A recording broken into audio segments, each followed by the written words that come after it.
حضرت زر بن حبیش رضی اللہ تعالی عنہ روایت کرتے ہیں، کہتے ہیں قال علی رضی اللہ تعالی عنہ والذی فلق الحب وبرأ النسم انہ لعہد النبی صلی اللہ علیہ وسلم النبی الامی صلی اللہ علیہ وسلم الی اللہ یحبنی الا مومن ولا یبغضنی الا منافق۔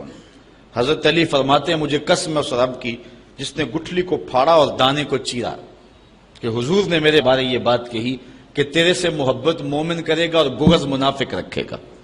یہ علامت ہے حضرت علی المرتضیٰ سے پیار ایمان کی، اور ان سے بغض رکھنا یہ دشمنی کی علامت ہے۔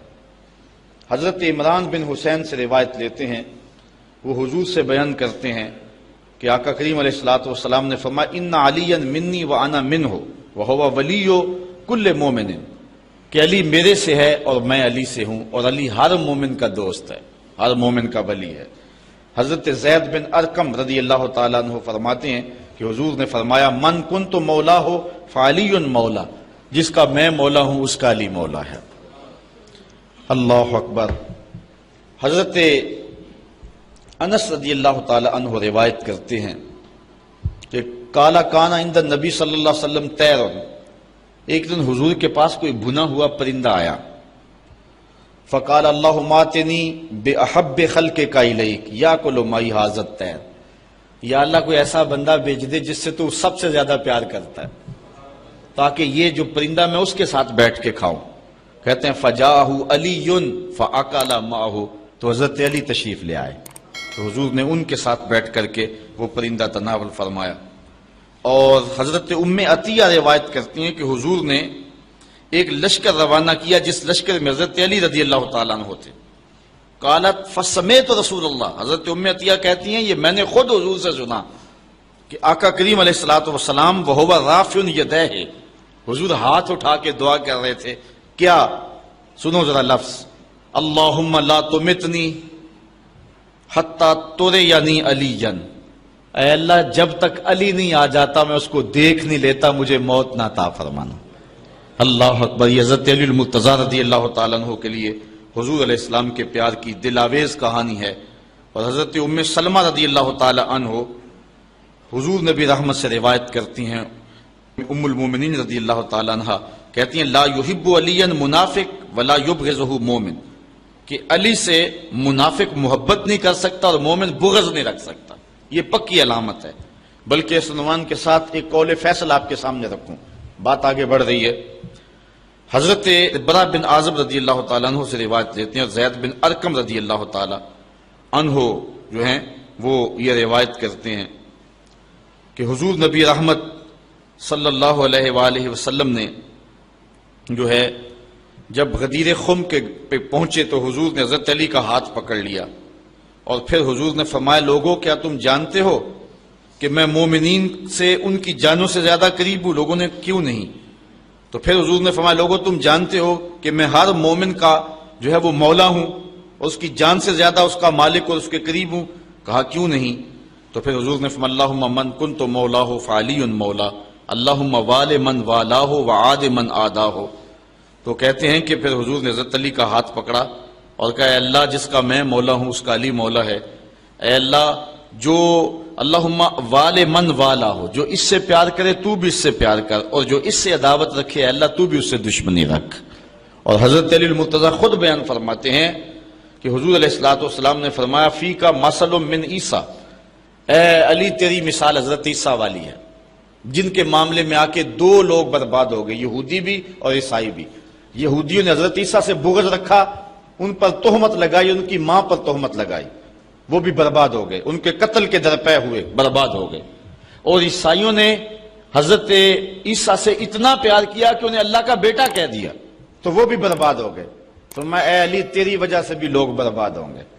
حضرت علی المرتضیٰ فرماتے ہیں یہلک فی رجلان محب مفرط و مبغض، حضور نے فرمایا تیرے معاملے میں بھی آ کے دو گروہ برباد ہوں گے، ایک محبت کر کے برباد ہوں گے، ایک بغض رکھ کے برباد ہوں گے۔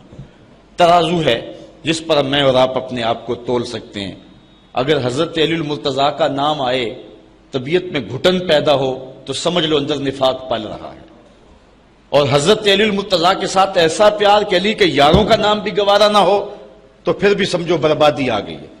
اس لیے ترازو کے دونوں پلڑے پورے رکھیں، حضرت علی سے بھی پیار کریں، اور حضرت علی جن کو اپنا امام اور مقتدا مانتے تھے اور جن کے ہاتھوں پہ بیعت کرتے رہے تھے، ان کو بھی اپنا مقتدا اور امام مانیں۔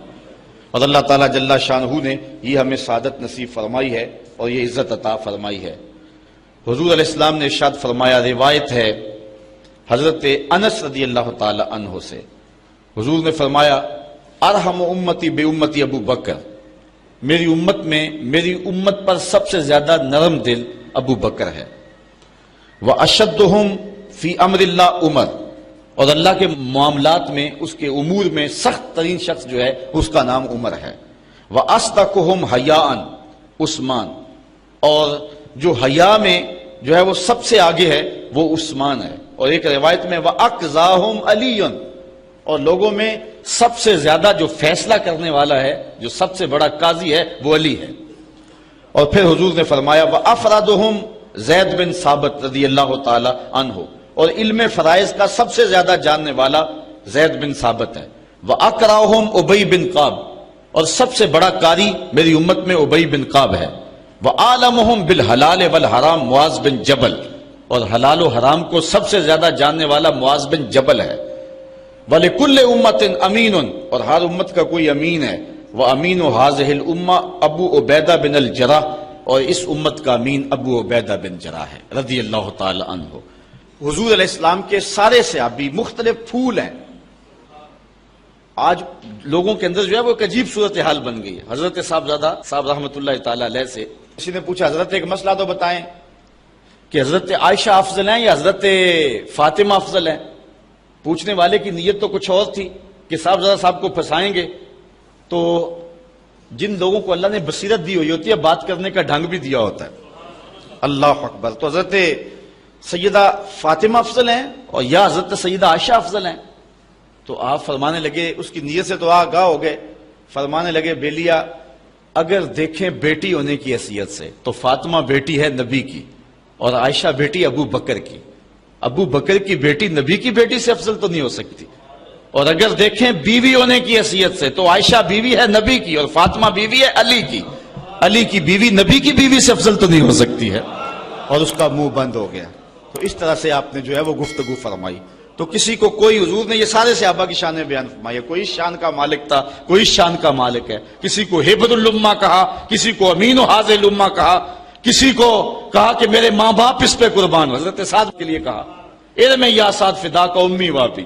سارا زمانہ حضور کو کہتا ہے کہ حضور میرے ماں باپ آپ پہ قربان، لیکن حضرت سعد کے کمان کے چلے میں تیر چڑھایا، کہا ارم یا سعد فدا کا امی وابی، سعد تیر پھینکو تیرے اوپر محمد کے ماں باپ قربان۔ وہ بھی اعزاز دیا نا، وہ بھی عزت دی۔ تو کوئی حضور کا رازدان ہے، کوئی حضور کا خادم ہے، کوئی صاحب النال ہے، حضور اسلام کے نالین اٹھاتا ہے۔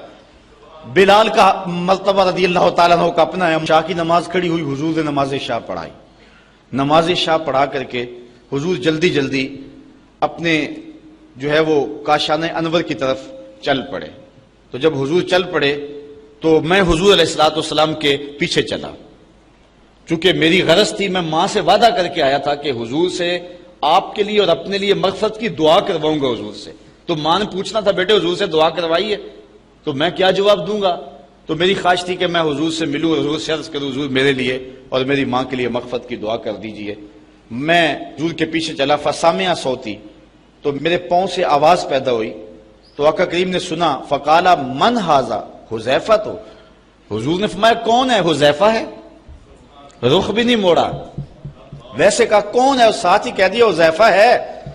کل تو میں نے کہا کہ نعم جی حضور میں حذیفہ ہوں۔